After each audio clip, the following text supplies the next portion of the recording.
প্রিয় ভিউয়ার্স, যারা ভিডিওটি দেখছেন সবাইকে অভিনন্দন জানিয়ে শুরু করছি আজকের ভিডিওটি। আজকে আপনাদেরকে দেখাবো নারায়ণগঞ্জের সোনারগাঁয়ে অবস্থিত পানাম নগরী। তাহলে চলুন শুরু করা যাক। আপনারা যারা ঢাকা থেকে পানাম নগরীতে ঘুরতে আসবেন, তাদের চট্টগ্রাম রোড হয়ে প্রথমে আসতে হবে মোগরাপাড়া। মোগরাপাড়া থেকে যখন আপনারা পানাম সিটির উদ্দেশ্যে রওনা দিবেন, তখন রাস্তায় দেখতে পাবেন সোনারগাঁ রয়্যাল রিসর্ট, যেখানে ইবনুল সাইকুল হাদিস আল্লামা মামুনুল হককে কিছু দুষ্কৃতী ব্যক্তিরা অপদস্থ করেছিল। যাই হোক, সেদিকে যাব না। আজকে আপনাদেরকে দেখাবো পানাম নগরী।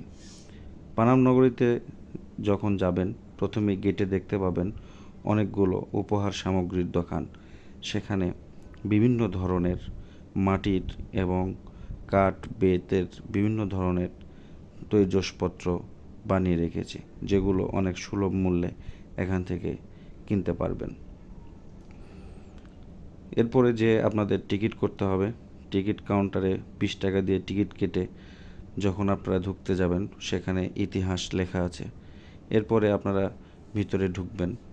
প্রথমেই সুন্দর একটি বিল্ডিং, যেখানে পানাম নগরীর যে সমস্ত অফিসার কর্মচারীরা আছে তারা সেখানে তাদের অফিসিয়াল কার্যক্রম পরিচালনা করে থাকেন। পানাম সিটিতে সর্বমোট 42টি বাড়ি আছে। আসলে আমি সবগুলো বাড়ি আপনাদেরকে ঘুরে দেখাবো, এজন্য কিছু সময় লাগবে। আজকের ভিডিওটি একটু বড় হবে, একটু ধৈর্য সহকারে দেখবেন। সেই সাথে আমরা পানাম নগরী গড়ে ওঠার ইতিহাসটাও জানব। 15 শতকে যখন ঈশা খাঁ বাংলার প্রথম রাজধানী স্থাপন করেছিলেন সোনারগাঁয়ে।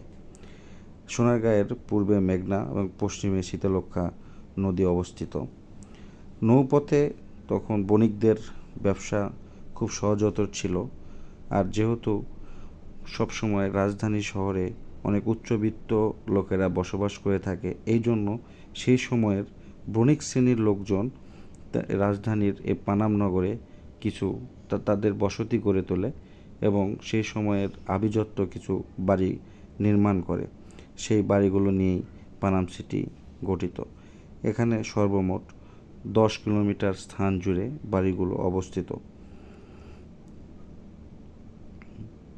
আমাদের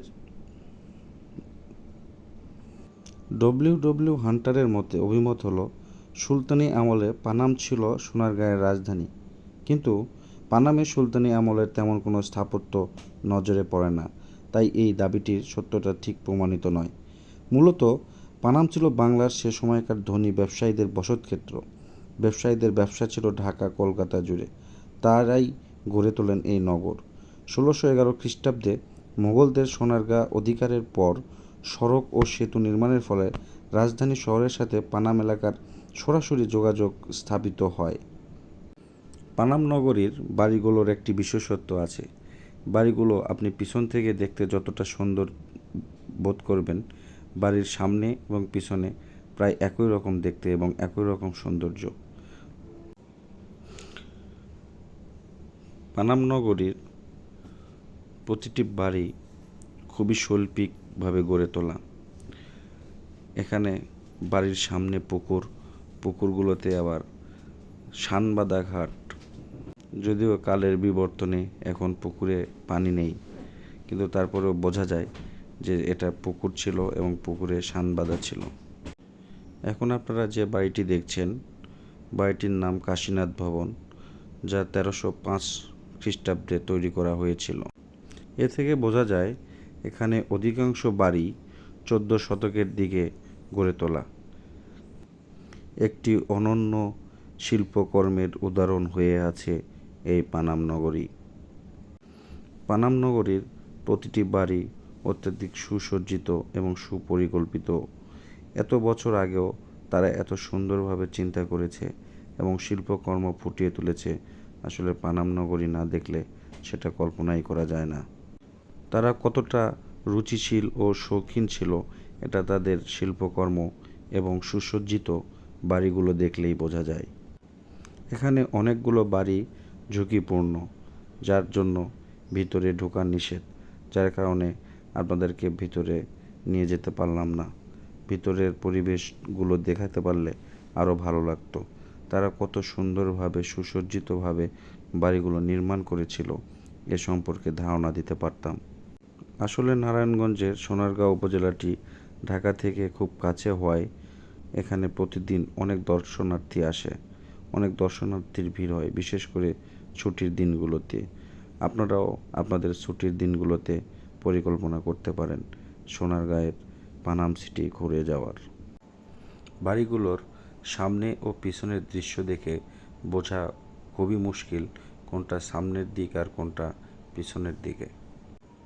সে সময়ের সম্ভ্রান্ত পরিবার এই নগরীতে বাস করত, সেজন্যই তাদের খুব সুন্দর পূজার স্থান এবং তাদের পানি খাওয়ার জন্য গভীর নলকূপ সব ধরনের ব্যবস্থাই ছিল এবং প্রতিটি বাড়ির সামনে তাদের সানবাঁধা পুকুরও ছিল। আপনারা সেই গভীর নলকূপটা দেখতে পাচ্ছেন এবং নদীর সাথে সানবাঁধা ঘাট এবং এই নগরীর চারিপাশ দিয়ে পরিখা খনন করা ছিল। তৎকালীন সময়ে রাজারা তাদের বিশেষ স্থানগুলো শত্রুর হাত থেকে রক্ষা করার জন্য তার চারপাশ দিয়ে পরিখা খনন করতেন। ঠিক এই নগরীর চারপাশেও পরিখা খনন করা আছে। আজকে আপনাদের পুরো পানাম নগরীটা ঘুরে দেখানোর চেষ্টা করলাম। চাইলে আপনারাও আপনাদের ছুটির দিনগুলোতে পরিকল্পনা করে পানাম নগরীতে এসে ঘুরে যেতে পারেন। আজকে এ পর্যন্তই। সবাই ভালো থাকবেন, সুস্থ থাকবেন। আল্লাহ হাফেজ।